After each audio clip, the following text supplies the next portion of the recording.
pagbabasehan natin ang ating karanasan, isa sa pinakamahirap bilang Kristiyano ay nasa Ebanghelyo ngayong araw. Ang pagpapatawad. Alam natin yan. Mahirap ang magpatawad. Kaya ang ibibigay ko sa inyo ngayon, ang ibabahagi ko, itong tatlong lalong mas nagpapahirap sa ating pagpapatawad. Tinawag tayo ng Diyos upang magpatawad, maging mahabagin, maawain. Pero itong tatlo, top 3, ang mga dahilan kung bakit mas lalong mahirap ang pagpapatawad. Kaya po, habang ako'y nagsasalita, tingnan po ang sarili. Okay?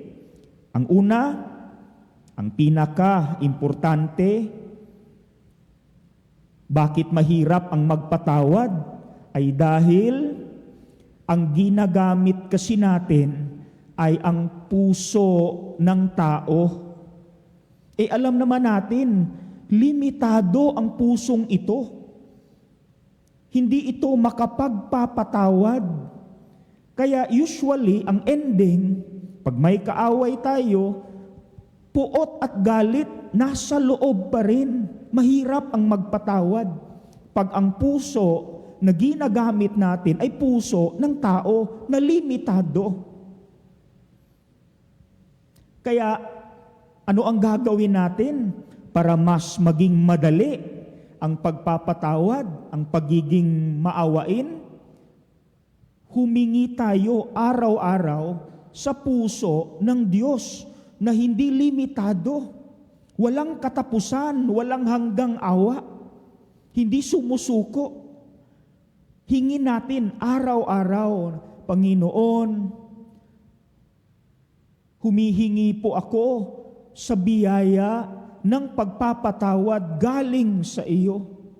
Yan ang gawin natin. Yan ang pagbabasehan natin para mas madali. Si Kristo, alam natin, nasa Kwaresma na tayo. Maririnig natin sa Semana Santa na binugbog siya, puno ng sugat at pasa yung buong katawan niya. Pero nung malapit na siyang mamatay, nung nasa krus nakabitin, ay nagawa pa niyang hingin sa Ama, Ama, patawarin niyo po sila sapagkat hindi nila alam ang kanilang ginagawa. That is the heart of God. Hindi sumusuko. Kahit sinaktan, binugbog, pinagtaksilan, nagawa pa niyang hingin sa Ama na patawarin ang mga tao na bumugbog sa Kanya. Kaya yan ang gagamitin natin, not our human hearts. Okay? That's number 1. Number 2, pangalawang problema, bakit hindi tayo madaling makapagpatawad ay dahil nakakalimutan natin na una sa lahat, makasalanan tayo. Marami tayong nagawang kasalanan, pero pinatawad tayo ng Diyos. Pero nakakalimutan natin yan. Kaya, dahil nakakalimutan natin, naging mapanghusga at mapanlait tayo sa iba. Yan ang problema, number 2. Kaya ano ang gagawin natin? Una sa lahat, tingnan muna ang sarili. Kaya nga, sa isang ebanghelyo, anong sinabi ni Jesus? Tanggalin mo muna yung troso sa mga mata mo bago mo makita at makuha yung puwing sa mata ng ibang tao. Tingnan muna ang sarili. Kaya tayo naging mapanghusga, hindi madali ang magpatawad kasi nakakalimutan natin na una sa lahat, mga kriminal din tayo sa mata ng Diyos. Ang dami nating kasalanan pero erase lahat yun. Sana po yun yung gawin natin. Number 2, tingnan muna ang sarili. Why will I condemn others? Makasalanan din ako. Madumi din, marumi. Ngunit pinatawad. Hindi sinukuan ng Diyos. That's number 2. Number 3, ito, I think, mahirap din. Yung mga tao na nakagawa ng kasalanan sa atin, mostly, if not 100%, tinulak din sila ng isang madilim na kahapon na hindi nila naresolba. Yun ang nagtulak sa kanila na gumawa ng kasalanan. So, kaawa-awa din ang isang makasalanang tao. Tinulak lang siya ng isang madilim na kahapon. Childhood hang-ups, mga unsettled, unresolved, childhood hang-ups ang tawag dun. Halimbawa, may isa akong nabasang nangyari sa Amerika. Isang binatilyo, pumasok sa school. Hindi nakita ng security guard na may dala pala siyang armas. Pagdating niya sa loob, pumasok siya sa mga classrooms, pinagbabaril niya mga teachers, mga estudyante.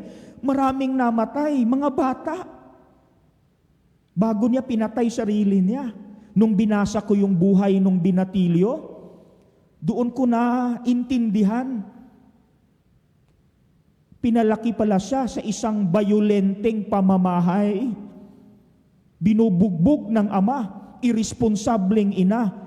Yun ang nagtulak sa kanya. Isang madilim na kahapon na nagtulak sa kanya gumawa ng krimen. Kung titingnan natin, hindi kasalanan ng binatilyo, kasalanan ng magulang. Kaya po, yan yung pangatlo, mahirap din. Na bago natin husgahan o makita lang yung kasalanan ng taong yan, isipin natin na baka tinulak din to ng isang masamang madilim na kahapon, kaya niya nagawa itong kasalanang ito. Napilitan siya because of a dark past that pushed him to do that sin. Sana ganyan yung perspective natin. Kaya nga, anong sinabi ni Jesus sa krus? Patawarin niyo po sila, Ama, sapagkat hindi nila alam ang kanilang ginagawa. Tinulak din sila ng kanilang mga madidilim na kahapon. Hindi nila alam ang kanilang ginagawa. Sana po, huwag nating kalimutan. At may isang dasal na iiwanan ko na sana paggising natin sa umaga, everyday yan. No, pagbangon natin, very short but very powerful. Ano ito? Lord, may I be your heart today. Sana dasalin natin yan. Araw-araw, paggising sa umaga, sana po ako'y magiging iyong puso ngayong araw na ito. Amen.